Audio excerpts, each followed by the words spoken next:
খলিফাতুল মুসলিমিন হযরত ওমর রাদিয়াল্লাহু তাআলা আনহু তার সন্তানটাকে একবার ভর্তি করলেন মাদ্রাসায়। হোসাইন রাদিয়াল্লাহু তাআলা আনহু ওই সময় প্রধান বিচারপতি হযরতে আলীর সন্তান, তিনিও মাদ্রাসায় পড়তে বলে কলম ফেলে দিচ্ছিলেন, বলে তুলে দাও তুলে দাও তুলে দাও। তিনবার তুলে দেওয়ার পরে প্রধান মন্ত্রীর ছেলে এজন্য একটু রাগ হয়ে গেছে, ডাক দিয়ে বলে কলম ফেলে দিতে বলো, বারবার আমারে তুলতে বলো, আমি কি খাদেম তোমার চাকর? হযরত হোসাইন বলে ফেলেছেন তুমি শুধু চাকর না, তুমি চাকরের বাচ্চা, খাদেমের বাচ্চা। খাদেম বাড়িতে যে আব্বাকে বলছে আব্বা আমি আর পড়বো না, কেন? আমাকে গালি দিয়েছে, ছোট করেছে আমার বন্ধুদের মাঝে, তুমি বিচার করো হোসাইনের। আজকে না, জমার দিন বিচার হবে। খুতবা দিচ্ছিলেন হযরত ওমর, ডাক দিয়ে বললেন হোসাইন এখানে আসো, বলে হ্যাঁ সামনে আসো। তুমি আমার সন্তানকে গালি দিয়েছ, খাদেমের বাচ্চা, খাদেম বলে অপমান করেছো। হযরতে হোসাইন বললেন হ্যাঁ আমি বলেছি। তিনি বলেন কেন বললেন? হযরতে হোসাইন ওখান থেকে দাঁড়িয়ে বলে খলিফা বুকে হাত দিয়ে বলেন তো আপনি কি আমার নানার খাদেম ছিলেন না? হযরত ওমরের কথা বন্ধ হয়ে গেছে, চোখের পানি ফেলে বলে আমি তো খাদেম ছিলাম, এভাবে তো ভাবি নাই। আমি যে খাদেম ছিলাম এটা তো আমি তো জানি, তুমি কি লিখে দিতে পারবে যে আমি নবীর খাদেম ছিলাম তোমার নানার? হ্যাঁ, কাগজ নিয়ে আসেন। খেজুর পাতা নিয়ে এসেছে, লিখে দিলেন এই ওমর আমার নানার খাদেম ছিল, আমি দেখেছি, এতে হোসাইন ইবনে আলী, সই করে দিলাম। কাগজটা হাতে নিয়ে হযরত ওমর বলেন নবীর সাহাবীরা বিচার হয়ে গেছে। ছোট মানুষ আব্দুল্লাহ ও তো বোঝে না, বলে কি বিচার করলে বাবা, তুমি তো এখনো মারধর শুরু করনি। হযরত ওমর বলে সন্তান যে বিচার করিস এটা দুনিয়া না, মরণের পরও কাজে লাগবে। আমি এমনি জানান্তু আন্নি মুলাকিন হিসাবিয়া, আমি বিশ্বাস করে দুনিয়ায় চলি যে আমাকে হিসাবের মুখোমুখি হওয়া লাগবে। আমি ওমর 26 বছর বয়সে মুসলমান হয়েছে, বাকি এই কয় বছর ইবাদত বন্দেগি চাই করলাম, হিসাব দিতে পারবো কিনা জানি না। মারা যাওয়ার পরে কাগজটা আমার কাফনের ভেতরে দিয়ে দিও। আল্লাহ যখন আমাকে তার সামনে তুলে ডাক দিয়ে বলবে হিসাব দাও, জীবনে কিছুই যদি কবুল না হয় এই কাগজটা আল্লাহকে দেখিয়ে বলবো রব্বুল আলামিন তুমি আমার জীবনের কিছু যদি পছন্দ না করো, তোমার ভালো না লাগে, কাগজটার দিকে তাকাও, তোমার নবীর নাতি লিখে দিয়েছে আমি নবীর খাদেম ছিলাম, এ ওসিলাই হলেও তুমি আমারে মাফ করে দাও। জবাব দেওয়া, হিসাব দেওয়া কিয়ামতের ময়দান, এটা তাদের কোন পর্যায়ে ছিল? তারা কি বিশ্বাস করতো হিসাবিয়া? আর আমরা কোথায় আছি? আমি আল্লাহ সিদ্ধান্ত নিয়েই ফেলেছি, রায় দিয়ে দিয়েছি যে আমার ইবাদতের পরে আর কারো ইবাদত করা যাবে না, আর মা বাবার খেদমত করা লাগবে, তাদের পেছনে খরচ করা লাগবে। মহেশপুর বাসী এখানে একটা শিক্ষা পেয়েছি আমি, আল্লাহর ইবাদত করা, আল্লাহর আইন মানা নফল না ফরজ? আরো জোরে বলেন। মা বাবার আইন মানা, আপনি আলেম, আপনি কথা বলবেন না। যারা জানেন না মুখ খুললেন কেন বলেন তো? আমি এখানে একটা শিক্ষা নিতে চাই, আমি গতানুগতিক কথা বলি না। আপনি দেখেন তো কি এখান থেকে বের হয়। আল্লাহর আইন মানা আমরা দেখলাম ফরজ, প্রশ্ন করা যাবে? বলেন না কেন? আল্লাহর আইন আপনার বুঝে আসুক বা না আসুক এটাই ফাইনাল, কোনো প্রশ্ন। আল্লাহর আইন মানা কি? সবাই মুখ খোলেন তো কি? মা বাবার আইন মানা ফরজ না। এই যে মাঝখানে ওয়া আছে, মা বাবার আইন মানা ওয়াজিব না, ফরজ না, ওয়াজিব না। মা বাবার খেদমত করা ফরজ, আইন মানা শুধুমাত্র আল্লাহর ফরজ। কার? আরো জোরে বলেন। আর আল্লাহর পরে রসুলকে আল্লাহ শরীয়ত প্রণেতা বানিয়েছেন, শারে, এজন্য উনি যে নিয়ম নীতিগুলো দিয়েছেন ওইগুলো ফরজ। মা বাবার আইন মানা ফরজ নয়, তাদের সেবা করা, খেদমত করা, টাকা পয়সা তাদের পেছনে খরচ করা কি? বলেন না কেন? কেন ফরজ কেন? আল্লাহ রাব্বুল আলামিন দলিল দিচ্ছেন আখফিদ লাহুমা জানাহা যুল্লি মিনার রাহমা। এদিকে তাকান, এটা আলেম না? এটা শব্দটা আছে ওয়াকফেজ, খবজন মানে ডাউন করা, এরপরে ফল করা। খবজন মানে কি? ডাউন করার পরে ফল করে দেওয়ার আরবি নাম ওয়াকফেজ বা খবজন। আল্লাহ বলেন খবজন করবে। জানাহান মানে ডানা, জিল্লুন মানে ছায়া হয় বা নম্রতা হয়। তোর যে ছায়া আছে ডানা, আর এই ডানার ছায়াটা এভাবে ডাউন করার পরে ফল করে দিবি। আমার প্রশ্ন হচ্ছে, এ পৃথিবীতে কোনো মানুষের ডানা আছে কি? এটা কি? তাহলে আল্লাহ এখানে এদন দিত বা আউদা দিত, এ শব্দ না দিয়ে জানাহুন পাখির ডানা আল্লাহ আমাদেরকে দিলেন। আল্লাহ মনে হয় জানে না তাই? হ্যাঁ, জানাহুন দিলেন পাখির ডানা আমাদেরকে ধার করিয়ে। কেন? ডানা আর দুনিয়ায় কারো নেই? পৃথিবীতে আর ডানা কারো আছে না নেই? কিসের আছে? আরে ভাই, পাখির ডানায় তো দিয়েছে। পাখি বাদ দিয়ে পৃথিবীতে আর কারো ডানা নেই? আছে, এরোপ্লেনের ডানা আছে, হেলিকপ্টারের ডানা নেই? ওদের ডানাটা আল্লাহ এখানে লাগালেন না কেন? তাহলে তো আমাদের এই যে জানাহুন দেওয়া লাগতো না। পাখির ডানার কথা দিয়েছেন এই জন্যে তাফসির মাহফিলে আসতে হয়। আপনারা শুনতেছেন? জানাহুন শব্দটা আল্লাহ পাখির কাছ থেকে ধার করে আমাদেরকে লাগিয়ে দিলেন, কারণ আমাদের এই হাতের ভেতরে পর নেই, এর ভেতরে মোলায়েম কোনো কিছু নেই, সব শক্ত। পালক আছে, পর আছে, মোলায়েম করার কোনো কিছু নেই, এটা শক্ত। কিন্তু পাখির ডানার ভেতরে পর আছে, পালক আছে, একটার পরে আর একটা যখন লাগিয়ে দেয় সফট হয়ে যায়, কোমল নরম তুলতুলি হয়ে যায়। আল্লাহ এতটুকু শেষ করেন, জানাহাদুল্লি মিনার রহমা দিয়েছেন, যে পাখির ডানাটা শুধু ডানা এভাবে ডাউন করে না, ও যখন ডাউন করার পরে ফল করে দেয়, ওর নিচে পাখির বাচ্চাগুলো যাবার পর একটা কিচির মিচির আওয়াজ দেয়। বাংলাতে এটা বলে অনির্বচন সুখ। কি বলে? একটা অনির্বচন সুখ অনুভব করার কারণে ভেতর থেকে আওয়াজ হয় কিচির মিচির। আমরা মনে করি কিচির মিচির না, এ আনন্দটা, এ আওয়াজটা পাওয়ার জন্য না। কি করে, কি হয়? আপনারা সব পিছান তো, এত আস্তে পিছালে হবে না, আরো পিছান, পিছান, আরো পিছান, আরো পিছান, যান, আরো এক হাত যান। এই ছেলে, যাও যাও যাও, চেয়ার সরানো লাগবে না, তুমি নিজে সরো।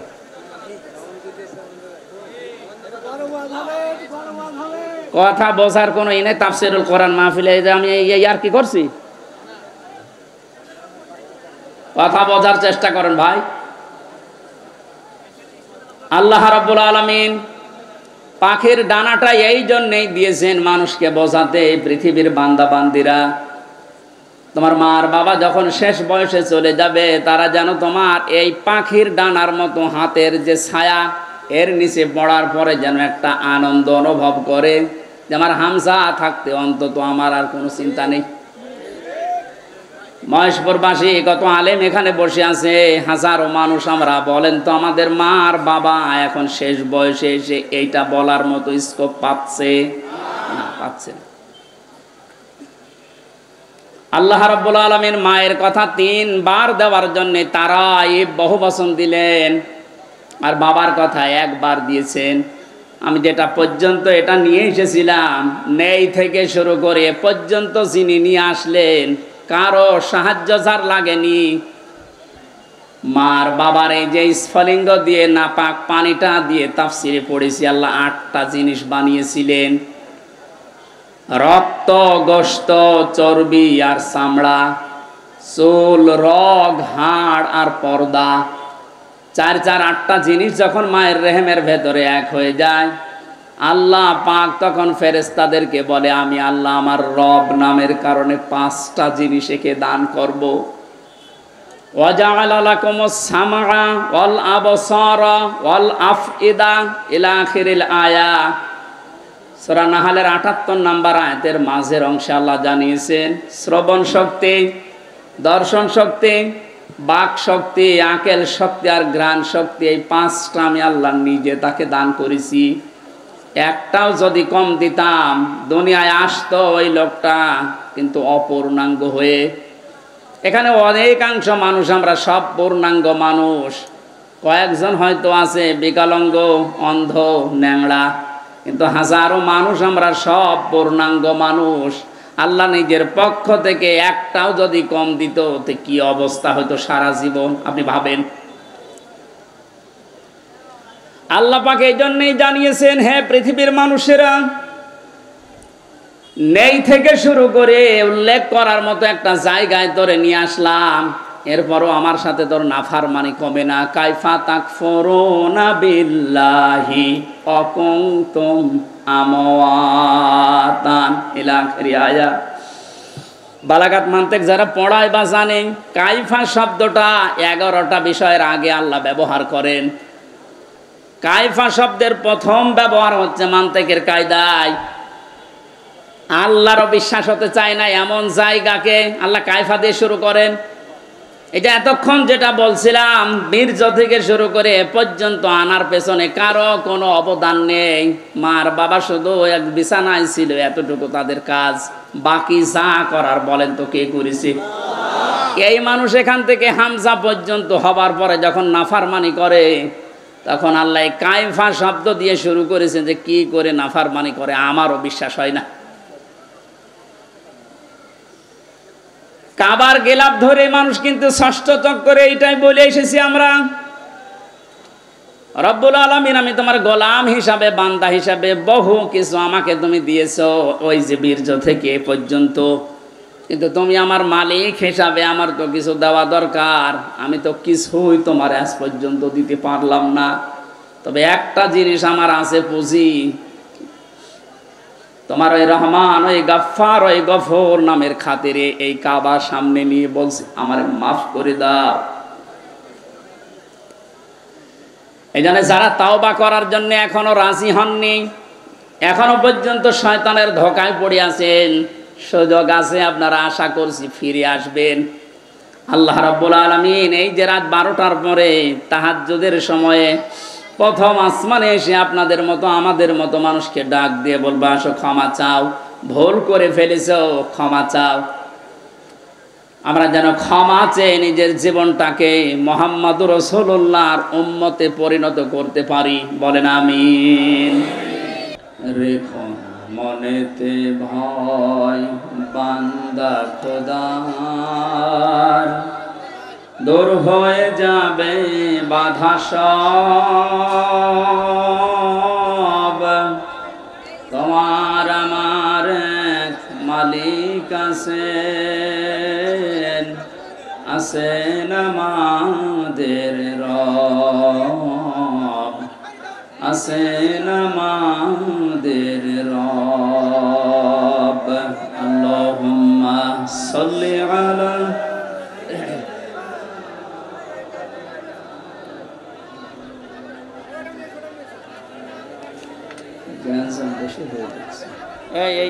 এই সাউন্ড বক্সটা নিচে নামিয়ে দিন।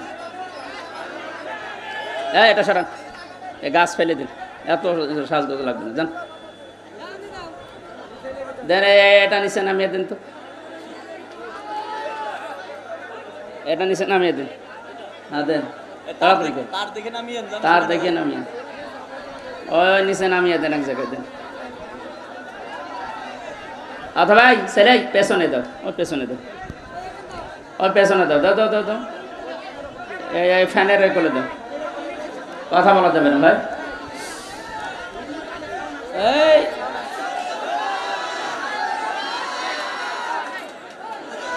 এতটুকু জায়গায় দিয়েছে, আর এলাকায় আর বড় মাঠ নেই। বাংলাদেশের ঐতিহ্যবাহী জেলা ঝিনাইদহ মহেশপুর থানার অন্তর্গত ডাকাতিয়া গ্রামবাসী ও যুব সমাজের উদ্যোগে মরহুম শহীদ আল্লামা দেলাওয়ার হোসেন সাঈদী রহমতুল্লাহ আলাইহের শাহাদত বার্ষিকী এবং অন্যান্য শহীদদের শাহাদত বার্ষিকী উপলক্ষে মহাবিশ্বের মহাবিশ্বয় আমাদের মালিক, আমাদের মনিব, মহান রব্বুল ইজ্জত আল জালালের মুখের পবিত্র বাণী কোরআনে কারীম তাফসীরুল কোরআন মাহফিলের স্বনামধন্য সভাপতি আমার আরাফাতের ভাই আলহাজ নুরুজ্জামান মুন্সি আতালাল্লাহু আমরাহু ওয়া বারাকাল্লাহু ফি হায়াতি, মাহফিলের প্রধান অতিথি শাইখুল মাশায়েখ, কেন্দ্রীয় শোরা সদস্য, ঝিনাইদহ জেলার নায়েবে আমির, ইসলামিক চিন্তাবিদ, শিক্ষাবিদ, শ্রদ্ধাভাজন ব্যক্তিত্ব জনাব অধ্যাপক মতিউর রহমান, বিশেষ অতিথি অধ্যাপক ফারুক আহমেদ, থানা আমির মহেশপুর, বাংলাদেশ জামাতি ইসলামী। এতক্ষণ যারা আলোচনা রাখলেন মাওলানা হুসাইন আহমেদ মাহফুজ চুয়াডাঙ্গা, মাওলানা আতিকুর রহমান জিহাদি, মাওলানা ইদ্রিস আলী সহ নামনা জানা অন্যান্য ওলামা ইকরাম। মঞ্চে বসা আছেন বিশিষ্ট ইসলামী চিন্তাবিদ, শিক্ষাবিদ জনাব মাওলানা আলমগীর হুসাইন, মাওলানা সুলতান আহমেদ সহ মাওলানা আবু সালেহ। রাফা'না লাকা যিকরাক, আলেমদের মর্যাদা সম্মান আল্লাহ যেন আরো বাড়িয়ে দেন। দল মত জাতি বর্ণ ধর্ম নির্বিশেষে কোরআনে কারীম শোনার জন্য যারা এসেছি আমরা খুশি, এই জন্য বলছি আলহামদুলিল্লাহ। যারা চাষবাস করে দেখবেন এই মানুষগুলোর ফসল যদি বেশি হয়, ঘরের কোনা গোলা আরো যে সমস্ত জায়গায় ফসল রাখা যায়, ধান গম ভুট্টা রাখা যায়, এগুলো রাখার পরও জায়গা হচ্ছে না, বিভিন্ন জায়গায় ছড়িয়ে রাখে, দিয়ে রাখে। যিনি দায়িত্বে আছেন, তার মানে পরিচালক যিনি, গেরস্থ যিনি, অনেকে মন খারাপ করেন যে এত ফসল কেন হয়ে গেল। ওনার আনন্দ লাগে যে ফসল আরো বেশি হোক, আমার ঘরে জায়গা না থাক, ডলে জায়গা না থাক, এরপরে জায়গা না হলেও দরকার হয় মানুষের বাড়িতে দিয়ে আসবো, এরপরও ফসল বেশি হোক। তাফসীরুল কোরআন মাহফিল মহেশপুরবাসী যা সাজিয়েছে, ওরা মনে করেছিল মানুষগুলো এত আসবে না, তারপরেও যাই এসেছি। বাড়িওয়ালা যারা যারা দায়িত্বে আছে কমিটির, এরা নারাজ না, এরা আরো খুশি যে আরো হোক। যদিও আমরা বিভিন্ন জায়গায় রাখার পরও দেখেন গাছের উপরে, বাঁশের উপরে। কালকে যেখানে ছিলাম এই বাগেরহাট, ওখানে ওরা 1-1.5 হাজার মানুষের আয়োজন করেছিল। লক্ষাধিক মানুষ হওয়ার কারণে মানুষের চাপে এই কারেন্টের তার খুলে জায়গায় একজন মারা গেছে। আজকে যেন এরকম আবার কোনো দুর্ঘটনা না ঘটে। তারপরেও এই বাড়িওয়ালার মতো, হ্যাঁ এইটাও কারেন্টের তার ভাই, খুব সাবধানে থাকবেন। যারা গাছে বাসে বিভিন্ন জায়গায় বসে আছেন খুব সাবধানে থাকেন। আমরা বেশি সময় না, ঘন্টাখানিক তাফসীরুল কোরআন মাহফিলে কথা বলবো ইনশাআল্লাহ। ওয়া মা তাওফীকি ইল্লা বিল্লাহ। এই ময়দানটা এখন আমাদের জন্য মরণের পরে যেন সাক্ষী হয়, সেই ব্যবস্থা আজকে আমরা করে নিয়ে যেতে চাই ইনশাআল্লাহ। মরণের পরে কিছু সাক্ষী আমরা কোরআন এবং হাদিস থেকে পেয়েছি, 4 প্রকার হবে। প্রথমে মানুষকে বিচার করার জন্য আল্লাহ রাব্বুল আলামিন যখন তুলবেন, প্রথমে তার মুখের উপরে মোহর লাগিয়ে দেবেন। তার হাত এবং পাও অন্যান্য অঙ্গ প্রত্যঙ্গ আল্লাহর সাথে কথা বলবে। সূরা ইয়াসিনের 65 নম্বর আয়াতে আল্লাহ জানিয়েছেন, আল ইয়াউমা নাখতিমু আলা আফওয়াহিহিম ওয়া তুকাল্লিমুনা আইদিহিম ওয়া তাশহাদু আরজুলুহুম বিমা কানু ইয়াকসিবুন। জোরে বলেন আল্লাহু আকবার। আল্লাহ পাক বলেন, আজকের এই দিনে তোমার মুখ আমি সেলাই করে দিলাম, মুখে মোহর লাগিয়ে দিলাম, তোমার হাত এবং পা অন্যাঙ্গ পতঙ্গগুলো আমি আল্লাহর কাছে তোমার বিরুদ্ধে পক্ষে সাক্ষী দেবে। এই জন্য এই সাক্ষীটা আমরা যেন ঠিক রাখি। আমাদের হাত, আমাদের পা, অঙ্গ পতঙ্গ যেন কিয়ামতে ময়দানে মহাশারে আমাদের বিরুদ্ধে চলে না যায়। এমন এমন কাজে হাত দিয়ে করা দরকার, এমন এমন কাজে পা দিয়ে করা দরকার, কিয়ামতে যেন এটা আমার পক্ষে দাঁড়িয়ে সাক্ষী দিয়ে আমাকে জান্নাত পর্যন্ত পৌঁছিয়ে দেয়। এই যে আইদিহিম, তোমাদের হাত, এই হাত মানে শুধু এই হাত না, তাফসীরের ভাষায় এসেছে হাত মানে ক্ষমতার হাত। এই 17 বছর ক্ষমতার হাত যারা অন্যায়ভাবে ব্যবহার করলেন বিভিন্ন চেয়ারে বসে, আপনি বলেন তো কি জবাব দেবেন কিয়ামতে আপনার এই হাত দিয়ে? আপনার মুখ তো থাকবে বন্ধ, কথা বলতে পারবেন না, আপনার এই হাত আপনার বিপক্ষে চলে যাবে। এই জন্য আপনার জন্য আমাদের আফসোস হচ্ছে, আপনি এই 17 বছর জুলুম করার কারণে শুধু নিজের ক্ষতি করেননি, নিজের শরীর পর্যন্ত ক্ষতিগ্রস্ত করবেন, আপনার হাতও আপনার বিপক্ষে যাবে। প্রভাব প্রতিপত্তির হাত আছে। এলাকায় অনেকের ক্ষমতা ছিল না, কিন্তু প্রভাব প্রতিপত্তি ছিল। টাকা পয়সা, জমি জায়গা, অর্থ সম্পদের মালিক হওয়ার কারণে এগুলো জুলুমের পক্ষে কাজে লাগিয়ে মাজলুমকে আরো যেন জুলুম করা যায় সেভাবে ব্যবহার করেছিলেন। নিজের সাথে আপনি মিলান। তাফসীর মাহফিলে এসেছেন, অন্তত কিছু নিয়ে যান। আপনার মনের পরিবর্তন যদি কোরআন ঘটাতে না পারে, যেহেতু কিয়ামত পর্যন্ত হেদায়েতের বাণী নিয়ে আর কোনো কিতাব আল্লাহ পাঠাবেন না, সুতরাং এর কথা শুনে আপনাকে হেদায়েত পাওয়া লাগবে। আল্লাহ যেন আপনাকে পরিবর্তন হওয়ার তৌফিক দান করেন, আমিন। এরপরে যে সমস্ত হাতের কথা আছে, এমনকি শরীরের এই হাতও এর ভেতরে আছে। এই হাত দিয়ে আমরা এমন কোনো কাজ এখন থেকে মরণ পর্যন্ত আর না করি যেন আমার বিপক্ষে গিয়ে আমাকে আবার জাহান্নামে নিয়ে যায়। 2 নম্বরে ওয়ারজুলুহুম বিমা কানু ইয়াকসিবুন দিয়েছেন। আল্লাহ রাব্বুল আলামিন পায়ের কথা জানিয়েছেন। পা দিয়ে মানুষ শক্তিশালী কাজগুলো করে বেশি আমরা দেখি। এই পৃথিবীতে ইসলাম ধ্বংস করার জন্য, ইসলামকে উৎখাত করার জন্য এক শ্রেণীর মানুষ এখনো বিভিন্ন লাইনে শক্তি খাটিয়ে যাচ্ছে। এজন্য আমাদের পা, আমাদের হাত আমরা পক্ষে রাখি, আল্লাহর পক্ষে, কোরআনের পক্ষে, মানবতার পক্ষে। আল্লাহ তুমি তৌফিক দিও, আমিন। 2 নম্বরে সাক্ষী হয়ে দাঁড়াবে আপনার এই 2 কাঁধের উপরে যারা আছে এরা।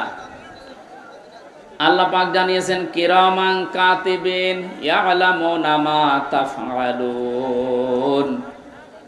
সম্মানিত 2 জন লেখক তোমাদের সাথে আমি আল্লাহ দিয়েছি, এরা সব সময় তোমাদের ভালো মন্দ লিখতে আছে। সুতরাং এই সাক্ষীটা আরো কঠিন। এই যে 2টা সাক্ষী 24 ঘন্টা আমাদের কাঁধের উপরে বসে লিখতেছে। আমার তো আফসোস হচ্ছে এই 15 বছরে অনেকের অনেক কিছু লেখা হয়েছে, কিন্তু প্রকাশ হয়নি, তাই ধরা পড়েনি। টাকলা মোরাদের নাম শুনেছি আমরা। এই লোকের মাত্র 6 মিনিট 8 সেকেন্ডের একটা অডিও কল রেকর্ড ফাঁস হওয়ার কারণে তার সব চলে গেছে। এরকম বহু কল রেকর্ড ফাঁস হওয়ার অপেক্ষায় এখন সামনে আছে। ভাতের হোটেলের মালিক হারুনের মাত্র কয়েক সেকেন্ড, সব হারিয়েছে। আমরা হাসির জন্য বলছি না, আমাদের এখানে হাজারো মানুষ যারা অনেকের এরকম রেকর্ড আছে, যেন ফাঁস না হয়।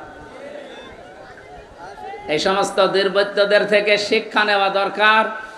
আমাদের জীবনেও বহু রেকর্ড আছে। ওর 6 মিনিট 8 সেকেন্ড ফাঁস হয়ে যদি সব হারায়, কিয়ামতের ময়দানে এই যে 2 জন বসে আছে, এরা কিন্তু সব ফাঁস করবে। না জানি আমাদের আবার সব হারিয়ে যায় কিনা। 3 নম্বরের সাক্ষীর কথা আমি পেয়েছি। এই যে জমিনে বসে আছে, এই জমিনটা কিয়ামতে সাক্ষী দেবে। মহেশপুরের এই জমিন। আখরাজাতিল আরদু আসকালাহা।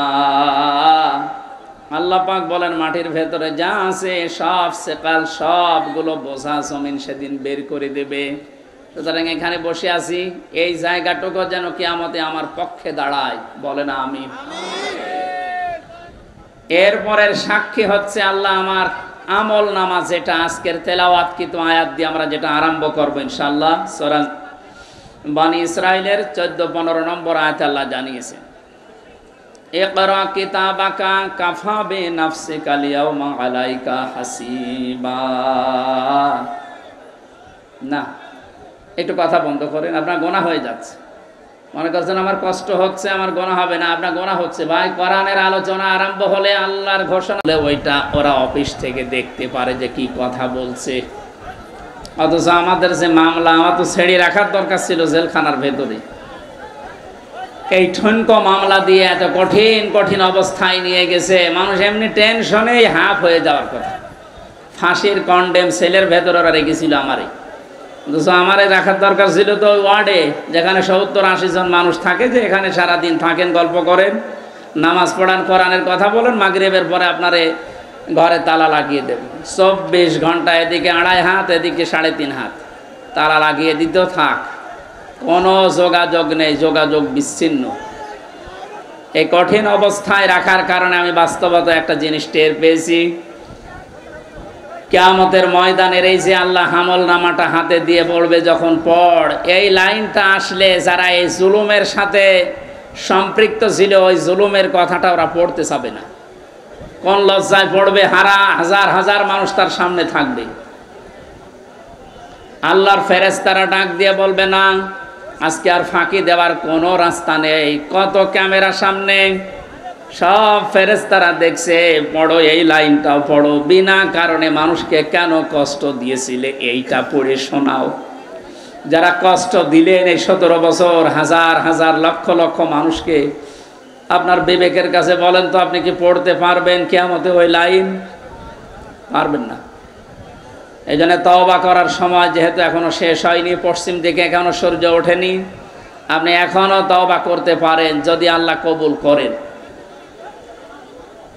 কিন্তু দুঃখজনক হলো সত্য একটা ভয়ঙ্কর তথ্য, আল্লাহু লা ইয়াহদিল কওমাজ জালিমিন, জালেমদেরকে আল্লাহ হেদায়েত দেয় না। আপনার কপালে যে কি আছে, নিজের কপালে আপনি নিজে কোড়াল মেরেছিলেন। যেন আপনার জন্য এখন আমরা যারা মুসলিম আমাদের আফসোস হচ্ছে যে আপনি কি করলেন, দুনিয়াও শেষ করে দিলেন, আপনার আখিরাতটা ধ্বংস অলরেডি হয়ে গেছে। আপনার থেকে আমরা শিক্ষা নিতে চাই, আমাদের বাকি জীবনে যেন আমরা এমন কোনো কাজ না করি যেটা আমি জনগণের সামনে পড়তে পারবো না, ঠিক আছে? তাহলে এই মাহফিল সাকসেস হবে। তাছাড়া আমি একেবারে হাব্বা জাব্বা দিয়ে স্টেজ সব ভেঙে ফেললাম, কোনো কাজ আছে? বাংলাদেশে ইসলাম কায়েম হয়ে গেল মনে করেন, কিন্তু আমার নাজাত হইল না, লাভ আছে? বলেন না কেন? ইসলাম কায়েম হোক না হোক আমার চেষ্টা করা লাগবে এই জমিনে। কারণ এই যে ইসলাম, এটা আল্লাহর তৈরি করা, আল্লাহর পাঠানো। আমি ইসলামের মালিক না, আমি ইসলামের খাদেম। আমি ইসলামের কি? এই জমিনটা, এই যে মনে হয় 2-3 বিঘা জমিন এখানে পড়ে আছে, এই জমিনের মালিক হচ্ছে ইনি, সভাপতি সাহেব, মুন্সি সাহেব।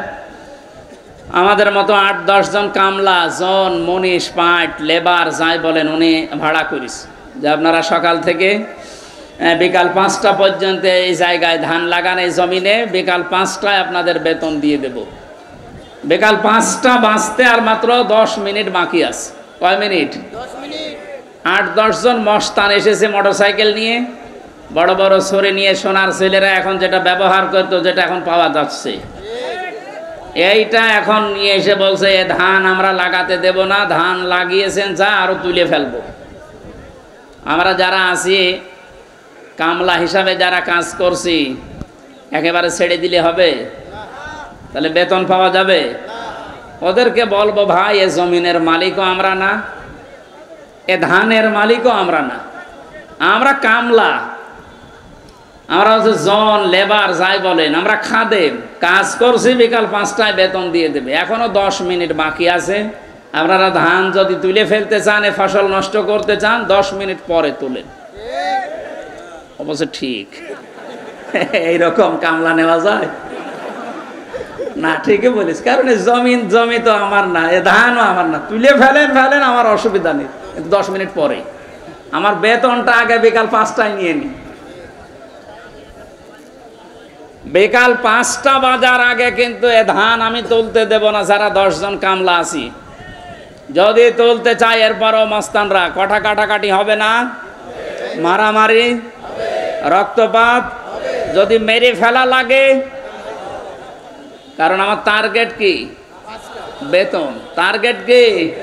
ওইটা না হলে আমি পরবর্তী যারা আছে আমার ছেলে মেয়ে স্ত্রী এদেরকে খাওয়াবো কি? সুতরাং আমার বেতন হয়ে যাক, এরপরে করেন। এরপরও যদি তুলে ফেলে মস্তানেরা, আমাদের সাথে মারামারি করে যাই হলো। এখন ওই যে জমির মালিক একজন আছে না? কথা বলে না কেন? আমরা খাদেম যারা আছে, এই খাদেমেরা এদিকে তাকান, আমরা খাদেম না? কার খাদেম? কোরআনের খাদেম। কিসের খাদেম? এই খাদেমদেরকে বলছি শুধু এটা এই 10,000 20,000 মানুষ আমার সামনে তা না, এটা রেকর্ড হচ্ছে, সারা বাংলাদেশ সহ বিশ্বের লক্ষ কোটি মুসলমানেরা শুনছে। 175 কোটি মুসলমানকে খাদেম যারা, কোরআনের আল্লাহর দাস যারা, আমরা আল্লাহর গোলাম যারা, তাদেরকে বলছি জমিনে ইসলাম কায়েম করতেই হবে। এটা ফরজ না, চেষ্টা করে যাওয়া ফরজ। হলে ভালো, না হলেও আমার অসুবিধা নেই, আমার বেতন আছে বিকাল 5টায় জান্নাত। এক কথা বলো না কেন? কিন্তু বিকাল 5টা বাজার আগে, তার মানে জীবনের শেষ দিন, অ'বুদ রব্বাকা হাত্তা ইয়াতিয়াকাল ইয়াকিন, সূরা হিজরের 99 নম্বর আয়াত। আল্লাহ বলেন ইবাদত করবা আল্লাহর ওই দিন পর্যন্ত যতদিন মরণ না আসে। সুতরাং মৃত্যু আসার আগ পর্যন্ত আমরা যারা খাদেম আছি এ জমিনে আল্লাহর দিন কায়েম করার চেষ্টা চালাবই। বাধা যদি কেউ দিতে আসে, তর্কাতর্কি হবে, এতদিন সেটা হয়েছে, হাতাহাতি হবে, এতদিন যেটা হয়েছে, রক্তপাত হবে, এতদিন যেটা হয়েছে, ফাইনাল এখন শুরু হবে, মেরে ফেলা লাগলে মেরে ফেলবে। এখন আর সাহস কেউ করবে না, এখন আর সাহস করবে না। এই জন্য তো দাড়ি কেটে পালাচ্ছিল। কি আশ্চর্য ইতিহাস তৈরি করে গেল লোকটা। তাহলে বোঝা যাচ্ছে এই দাড়ি, এটা মেকি দাড়ি, মানুষকে ধোকা দিয়ে বোকা বানিয়ে কোটি কোটি টাকার মালিক হয়েছে এই দাড়ি দেখিয়ে। নাম দিয়েছে কি? দরবেশ বাবা। এই যদি হয় দরবেশের অবস্থা, বাকি যেগুলো ক্লিন সেফ, ওদের চরিত্র কি?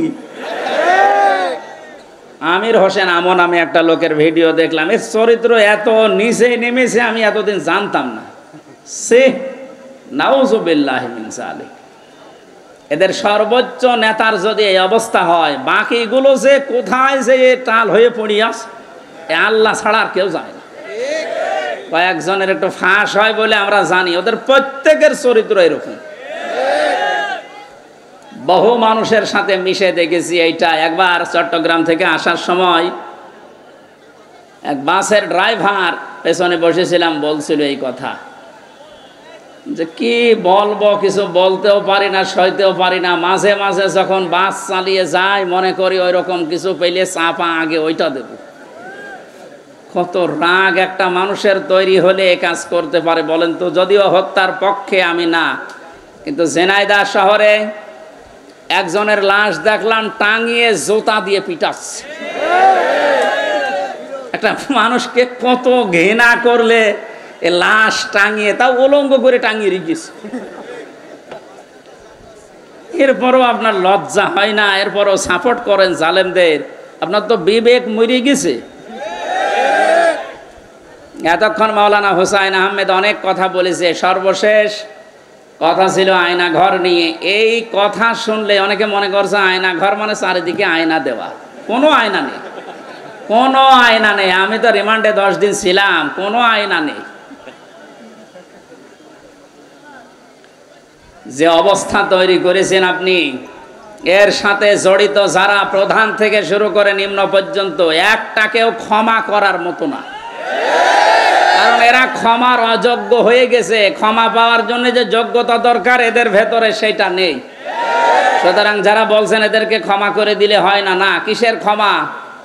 আপনি ব্যারিস্টার আরমান, যিনি তার স্ত্রী 8-9 বছর পর্যন্ত অপেক্ষায় ছিল, উনি আজকে একটা ভিডিও বার্তা পাঠিয়েছে যে আমি আশা ছেড়ে দিয়েছিলাম যে আমার পরিবারস্থ লোক মনে হয় আমি আর দেখতে পারবো না, কিন্তু আমার পরিবারের লোক আমার আশা ছাড়েনি। আপনি এই দৃশ্যটা একটু সামনে নিয়ে নিজের সাথে মিলান তো। আপনার জীবনেও কোনোদিন জালেমদের ক্ষমা করতে মনে চাইবে? কখনো চাইবে না। মানে বাস্তবতা টের পাচ্ছেন না, তাই 5 দিন 7 দিন 10 দিনে আপনার অবস্থা এরকম হয়ে গেছে। 8 বছর 10 বছর 12 বছর 14 বছর একজনকে মাটির নিচে এক ঘরের ভেতরে পচা খাবার দিয়ে আটকিয়ে রেখেছে। আপনার বিবেক বলে কিছু আছে? আপনি জানোয়ার চাইতো খারাপ। মনে করলাম তাফসীর করবো, তো করবো কি করে? দৃশ্যগুলো সব এখন চোখের সামনে ভাসতেছে।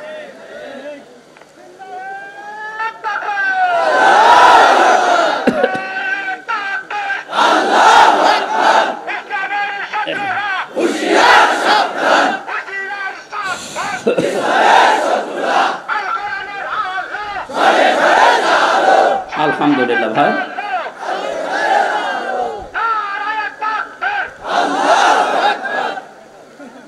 আমার ভাইরা, কোরআনে কারিমে আল্লাহ পাক জানিয়েছেন মায়াশফা শাফাআতান হাসানাতান ইয়াকুল্লাহু নাসীবুম মিনহা ومن يشفع شفاعة سيئة يكن له كفل منها وكان الله على كل شيء مقيتا।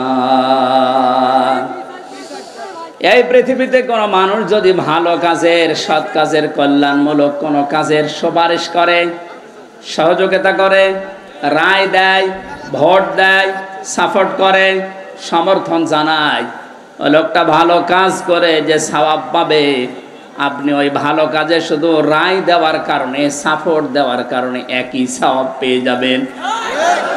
সুতরাং এই সুযোগ কিন্তু সামনে আসতেছে, ভালো কাজ করা যায় যে সমস্ত মানুষের দ্বারা। আপনি যদি ওই জায়গায় যেতে না পারেন, যারা ভালো কাজ করবে এদেরকে আপনি অন্তত সাপোর্ট দিয়ে, সহযোগিতা করে, রায় দিয়ে হলেও এগিয়ে যাবেন। লোকটা ভালো ভালো কাজ করে যত সওয়াব কিয়ামতে নিয়ে উঠবে, আপনি শুধু রায় দেওয়ার কারণে কিয়ামতে ওই সওয়াব নিয়ে উঠতে পারবেন? পরবর্তী শব্দ দেখেন, ওমাই ইয়াশফা শাফাআতান সাইয়্যাতান ইয়াকুল লাহু কিফলুম মিনহা। কোন মানুষ যদি অন্যায় কোনো কাজ করে আর ওই কাজে যদি কেউ সাপোর্ট দেয়, রায় দেয়, ভোট দেয়, সমর্থন জানায়, খুশি হয়, ওই লোকটা অন্যায় করার কারণে যা পেয়েছে আপনি শুধু খুশি হওয়ার কারণেই তাই পাবেন। এত জুলুম নির্যাতন দেখার পরও যদি কোনো মানুষ জালেমের পক্ষে রায় দেয়, ওই জালেম কিয়ামতে যেভাবে উঠবে আপনাকে আল্লাহ ওইভাবেই তুলবে। যেন আপনাকে আমি বাঁচাতে চাই, আপনি তো অত বড় জালেম না, এই জন্য আপনাকে আমি বাঁচাতে চাই, কোনো জালেমের পক্ষে থাকবেন না। নবীজি বলেন, তোমার ভাই জালেম হোক আর মজলুম হোক তাকে সাহায্য করো। সাহাবী বলেন, হে নবী, আমার ভাই যদি মজলুম হয় তাকে তো সাহায্য করা যায়, কিন্তু জালেম হলে তাকে সাহায্য করব কিভাবে? নবীজি বললেন, তোমার ভাই যদি জালেম হয় তাকে তোমার দায়িত্ব এই জুলুম থেকে ফিরিয়ে রাখা, এইটাই তাকে সাহায্য। সুতরাং জীবন দিয়ে যে মানুষগুলো জালেমের কবল থেকে আমাদেরকে মুক্তভাবে এই দেশে বিচরণ করার সুযোগ দিয়ে গেল, এই মানুষগুলো কিয়ামতের দিন যেন শহীদ এই শব্দ নিয়ে উঠতে পারে, বলেন আমিন। ময়দানে মাহশারে আমলনামাটা, কিতাবটা যখন আপনার হাতে আল্লাহ তুলে দেবে, বলবে তুমি নিজেই যথেষ্ট, জান্নাতে যাবে না জাহান্নামে যাবে। আমি আমার ঈমান থেকে কথা বলছি, কারো দিকে না তাকিয়ে এবার নিজের দিকে আয়াতের সাথে মিলিয়ে বলেন তো, এখনই যদি মারা যান আর এই বইটা যদি আপনার সামনে তুলে ধরে বলে, বল হামজা তুই এইটা পড়ে যা, জান্নাতে যাবি না জাহান্নামে যাবি? কাবা শরীফ যখন তাওয়াফ করে মানুষ, আমি 16 সালে গিয়েছিলাম, গত বছরও গিয়েছি, বাস্তবতায় যেটা দেখলাম, ষষ্ঠ চক্করে মানুষ একটা দোয়া পড়ে আল্লাহর কাছে, আল্লাহুম্মা ইন্না আলাইয়া হুকুকান ফীমা বাইনি ওয়া বাইনিকা। কাবার সামনে নিয়ে বলে, রব্বুল আলামিন তুমি আমার মালিক, আমি তোমার গোলাম, তোমার ভেতরে আমার ভেতরে বহু দেনা পাওনা আছে, আমি বান্দা হিসাবে, দাস হিসাবে, গোলাম হিসাবে যা যা পাবো তুমি সেই বীর্য থেকে শুরু করে হামজা বানিয়ে সব দিয়ে দিয়েছো। আমি উল্লেখ করার মতো কিছু ছিলাম না। হাল আতা আলাল ইনসানি হিনুম মিনাদ দাহরি লাম ইয়াকুন শাইআম মাযকুরা। মানুষ কি একটু চিন্তা করে না যে জন্মের আগে, এ পৃথিবীতে আসার আগে উল্লেখ করব এমন কোনো বিষয় লোকটা ছিল না। আজকে সভাপতির নামের নিচে দেখলাম লেখা বিশিষ্ট ব্যবসায়ী আলহাজ নুরুজ্জামান মুন্সি, কত সুন্দর নাম দিয়ে পেছনে ডিগ্রি লাগিয়ে দিয়েছে, উনি এই কাজ করি খায়। বয়স যদি এখন 60 বছর হয়, 61 বছর আগে এই নাম গন্ধ পৃথিবীর মানুষ জানতো? বলেন বলেন। শুধু এতটুকুই না, বাবার বীর্য যখন মায়ের রেহেমের ভেতরে দ্রুত গতিতে পাস হয়, আল্লাহ পাক বলেন ওই দিকেও একটু তাকাও, ফালিয়ানজুরিল ইনসানু মিম্মা খুলিক খুলিকা মিন মাইন দাফিকি ইয়াখরুজু মিন বাইনিস সুলবি ওয়াত তারাইব। মানুষকে নজর করে দেখে না কি জিনিস দিয়ে তাকে বানালাম। বাবার স্ফলিঙ্গ দিয়ে দ্রুত গতিতে বের হয়ে যাওয়ায় না পাক পানিটা মায়ের রেহেমের ভেতরে জমা হয়। এই যে সলবন এবং তারাইব দিয়েছেন আল্লাহ। সলবন বলা হয় বাবার লজ্জাস্থান, তারাইব বলা হয় মায়ের লজ্জাস্থানকে। এই দুইটা শব্দ আমি তাফসিরের ভেতরে ব্যাখ্যায় পেয়েছি। আল্লাহ বাবার ক্ষেত্রে এক বচন দিয়েছেন, মায়ের ক্ষেত্রে বহু বচন দিয়েছেন। কেন দিলেন? তাফসিরে তাবারি মুফাসসিরে আয়াতের এই সলবন আর তারাইবের ব্যাখ্যা করতে গিয়ে লিখেছেন, পৃথিবীতে মানুষকে নিয়ে আসতে বাবার চাইতে মায়ের কমপক্ষে 3 গুণ কষ্ট বেশি হয়। এই যে এখানে যত পুরুষ মানুষ আছি আমরা, সর্বোচ্চ 45 ইউনিট কষ্ট যদি আমাদের শরীরের ভেতরে কেউ এনে দেয়, আমি সঙ্গে সঙ্গে মারা যাবো, আর সহ্য করতে পারবো না। বিজ্ঞান জানিয়েছে পৃথিবীতে হামজাকে দুনিয়ায় আনতে তার মায়ের কমপক্ষে 57 ইউনিট কষ্ট সহ্য করা লেগেছে। 45 আসলে আমরা মারা যাব, অথচ উনি সহ্য করেছিলেন 57 ইউনিট। প্রতিটি জিনিস পরিমাপ করার একটা যন্ত্র আছে, কষ্ট মাপ দেওয়ার জন্য একটা যন্ত্র আছে, এটা ইউনিট দিয়ে মাপা লাগে। এই যে এই প্যান্ডেলটা যদি আপনাকে আমি মাপ দিতে বলি, দাড়ি পাল্লায় তুলে দেবেন কি দিয়ে? ফিতা লাগবে, গজ লাগবে, টেপ বলেন, এটা দিয়ে মাপতে দিলে আপনি মাপতে পারবেন এটা কয় গজ। পৃথিবীতে প্রতিটি জিনিস মাপার আলাদা আলাদা যন্ত্র আছে না নেই? কষ্ট মাপার জন্যে 45 থেকে 57 আপনি হিসাব করেন। এতগুলো কষ্ট সহ্য করার পরেও শুধু শেষ করেননি। সূরা হাক্কাত 15, 16, 17, 18 এই আয়াতগুলোর তাফসিরে পেয়েছি, হামালাতুহু উম্মুহু কুরহা ওয়া ওয়াদাআতুহু কুরহা ওয়া হামলুহু ওয়া ফিসালুহু 30 শাহরা ইলা আখিরি আয়াত। আল্লাহ পাক বলেন, তোর মা তোকে কষ্টের পরে কষ্ট সহ্য করে পেটে বহন করেছে। শুধু এতটুকু শেষ করেনি, ডেলিভারির যে কষ্টটা এটাও সহ্য করেছে। এতটুকুও শেষ করেনি, 2 থেকে 2.5 বছর পর্যন্ত বুকের দুধ খাওয়িয়েছে। কোন মানুষ যদি এই পৃথিবীতে বলে মায়ের কষ্ট ঋণ আমি শোধ করে দেব, বিশ্বনবী জানিয়েছেন জন্মের পরে যে 1 ফোঁটা দুধ তোমার মুখে মা দিয়েছিল, ওই ঋণটাও কিয়ামত পর্যন্ত শোধ হবে না। মায়ের এই কষ্টের কথা শোনার পরে যে মানুষগুলোর ভেতরে আবেগ আপ্লুত হয়ে মায়ের কথা মনে হচ্ছে যে এই কষ্ট সহ্য করেছে আমার মা, অবশ্যই তাদের যত মানুষ এখানে আপনারা আছেন বুকে হাত দিয়ে বলেন তো 17 দিনের হিসাব এখনো জোগাড় করা সম্ভব হয়নি। অথচ যে হাদিস পড়েছিলাম নবীজি বলেন, মা তাজালু কদামা বানি আদম আবদি ইয়াউমাল কিয়ামাতি হাত্তা ইসালান 50। কিয়ামতের কঠিন ময়দানে প্রতিটি মানুষকে আল্লাহ তার নিজের সামনে দাঁড় করাবেন। প্রত্যেককেই 5টা করে প্রশ্নের উত্তর জিজ্ঞাসা করবে। 5টা প্রশ্নের সঠিক জবাব দেওয়া ছাড়া কেউ সামনেও যেতে পারবে না, পেছনেও যেতে পারবে না, জায়গায় দাঁড়িয়ে থাকবে। শুধু মাইক ফাটিয়ে টেবিল ফাটিয়ে ফেলেন না, নিজের সাথে মিলান তো। জালেমদের কথা তো বাদই দিলাম, আমরা যারা মজলুম আছি তারা নিজেদের দিকে এই 5টা বিষয় একটু মিলাই। গোজামিল দিয়ে উত্তর দিলে হবে না, নকল করে গোপালগঞ্জের মতো পাশ করে চাকরি পেলে হচ্ছে না। আমরা A+ পাওয়ার পরও আমাদেরকে দেয় না, আর ওরা 2.5 পেয়ে চাকরি পেয়ে যাচ্ছে। কত দুর্নীতি হয়েছে আপনি টের পাচ্ছেন। বাস্তবতায় মিলিয়েছেন আপনি একবারও যে এই লোকটা নিজে আল্লাহর সামনে দাঁড়িয়ে আছে? আপনি নিজে মনে করেন দাঁড়িয়ে যখন আছে, আল্লাহ জিজ্ঞাসা করছেন হামজা বলো তো দেখি, একটা জীবন দিয়েছিলাম 60 বছরের, এই 60 বছরে কি করলে? জবাব সঠিকটা দাও। 2 নম্বরের বিষয় আল্লাহ দিয়েছেন যুবকদের বিষয়, এবং সাবাবিহি ফিমা আবলা, একটা যৌবনকাল দিয়েছিলাম। 15 থেকে শুরু করে 45 বছরের যে বিশাল একটা যৌবনকাল, এটা কোন কোন কাজে লাগিয়েছে বলো? আর যেহেতু যুবকদের কারণে এ দেশটা স্বাধীন হয়ে গেল, এই যুবকগুলো নাই পার পেয়ে যাচ্ছে।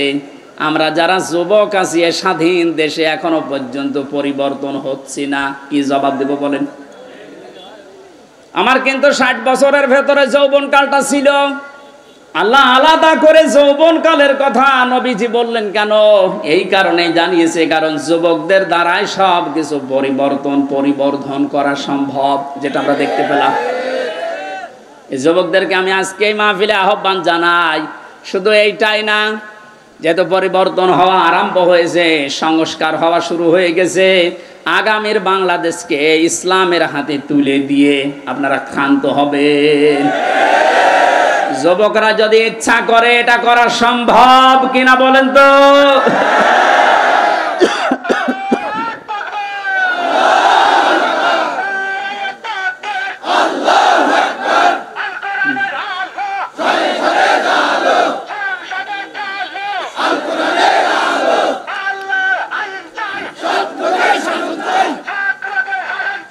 আল্লাহর আইন চাই।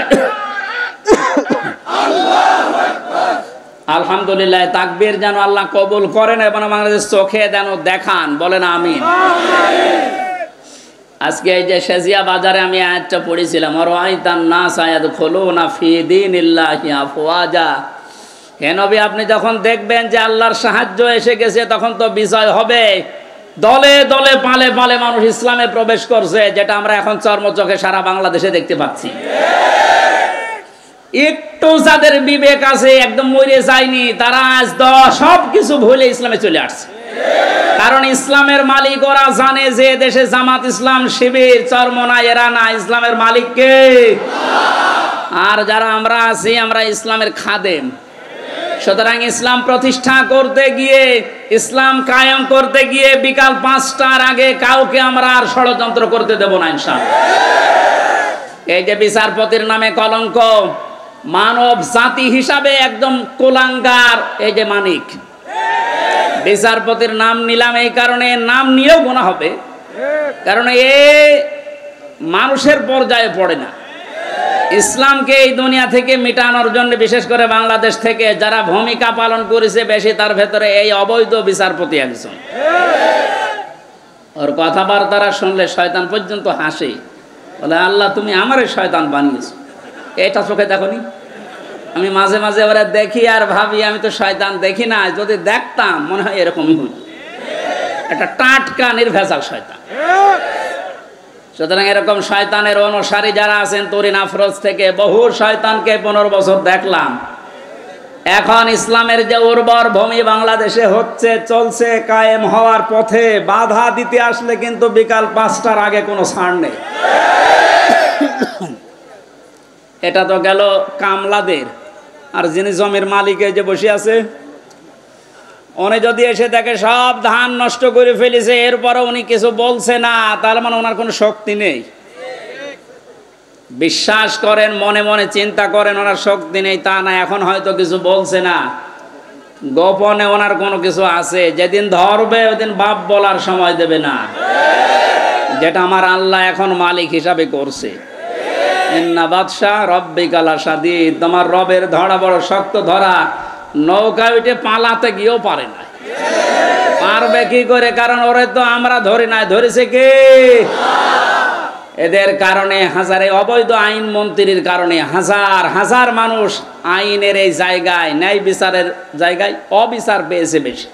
তার বাস্তব প্রমাণ আমি নিজে না, সিএমএম কোর্ট, জজ কোর্ট, হাইকোর্ট মিলিয়ে আমার মামলা কতবার তুলেছে। এই যে আমার মামা বসে আছে, মামা শ্বশুর, আমার চাচা ছিল ঢাকায়, বাবা তো ওগুলো বোঝে না ভালো, রাত দিন দৌড়া চাকরি করে বেটা, এরপরও রাত দিন এখানে ওখানে উকিল ধরে করবে কি? কারণ যারাই ধরবে, যত বড় উকিল ধরুক, আর এক উকিল তো বসে আছে ওখান থেকে, যতক্ষণ সিগন্যাল না পাবে আমার নাকি বের হওয়ার কোনো একটা বিচার হলো। আর প্রতিদিন টিভির সামনে এসে শুনতাম যে নাকি লেকচার দিচ্ছে যে আমরা ন্যায় বিচার কায়েম করে ছেড়ে দিয়েছি। এই ন্যায় বিচার আমার মতো মূল্য চুরির মামলায় যদি ৩০-৩২ বার হাইকোর্টে মামলা ওইটি জামিন না দেয়, কিসের ন্যায় বিচার? যেটা এখন সব পরিষ্কার হয়ে গেছে। ১৫ বছরে কোনো ন্যায় বিচারে দেশে কায়েম হয়নি, পুরাটা হয়েছে অবিচার। আল্লাহ যেটা নিজে এখন ধরিস। এই জন্য সাবধান। আল্লাহ এমনি কিছু বলছে না, অনেকে মনে করছে এত কিছু করে কিছু হয় না। এখন কিছু টের পাচ্ছেন? আলেমদের মাথায় দড়ি দিয়ে ছাগলের মতো গরুর মতো যখন টেনে নিয়ে যেত ওই কোর্টে, বারান্দায় দাঁড়িয়ে অনেক শয়তান দেখলাম হাসতেছে আর টিপ্পনি কাটতেছে। যে দেশে আর হুজুর নেই, আমির হামজা, এই মাওলানা মামুনুল হক এরে ধরলো, আর হুজুর নেই দেশে। তাদের কত সুন্দর সুন্দর কথা, ফেরেস্তার মতো কথা বলে, আর এরা উঠলে শুধু রাজনীতি করে। ধরেছে, ঠিকই হয়েছে। এখন আপনি টের পাচ্ছেন কি হচ্ছে? 10 দিন আগে যে লোকটা আইন পোড়া চালাতো, সেই লোকটার পক্ষে একটা উকিল পর্যন্ত এখন দাঁড়াতে রাজি না। এইটাই আল্লাহর ধরা। এটা কার ধরা? এই জন্য জমিনের মালিক যিনি, উনি যদি ধরে, বাপ বলার কিন্তু সময় পাবেন না। আমরা এখন এই আয়াতটা আল্লাহকে বলছি, আল্লাহ তুমি আমাদেরকে দেখাও যে দলে দলে মানুষ ইসলামে প্রবেশ করছে। এটা যেন আমরা দেখতে পাই, চর্ম চোখে দেখতেছি। এটা যেন আরো বৃদ্ধি বাড়ে। জোরে বলেন আমিন। কারণ জমিনে বহু মানুষ এইতে 52-53 বছর চালিয়েছে, আমরা দেখলাম না? বাবা চালিয়েছিল, স্বামী চালিয়েছিল, চাচা চালিয়েছিল, বউ চালিয়েছে, ভাবি চালিয়েছে। এক কথা বলছেন না? কিন্তু কোরআন দিয়ে চললে দেশটা কেমন দেখা যায়, এটা এখনো আমরা দেখি নাই। এখন আমরা সবাই একমত, দলমত আর নেই। কোরআন দিয়ে এই দেশ চললে কেমন দেখা যায়, ওইটা আমরা এই চোখে দেখতে চাই। কারা কারা দেখতে রাজি আছেন দেখি? লিল্লাহি তাকবীর।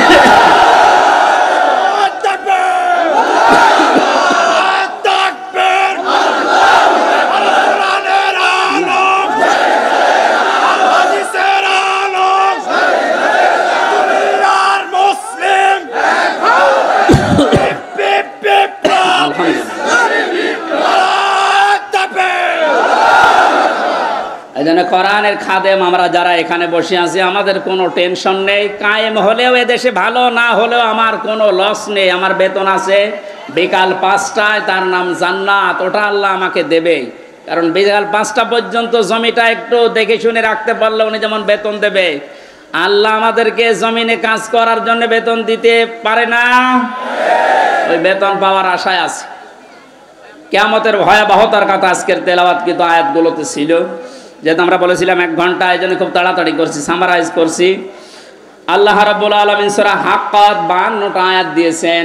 কিয়ামতের যে ভয়াবহ দৃশ্য, এগুলো আল্লাহ তুলে ধরেছেন প্রথম থেকে। পুরাটা তাফসীর করতে গেলে অনেক সময় লাগবে। সামনে আরো 2টা মাহফিলে এলাকায় আছে, আমরা ওখানে ধারাবাহিকভাবে বলবো ইনশাআল্লাহ। আজকে খুব কম সময় নিচ্ছি।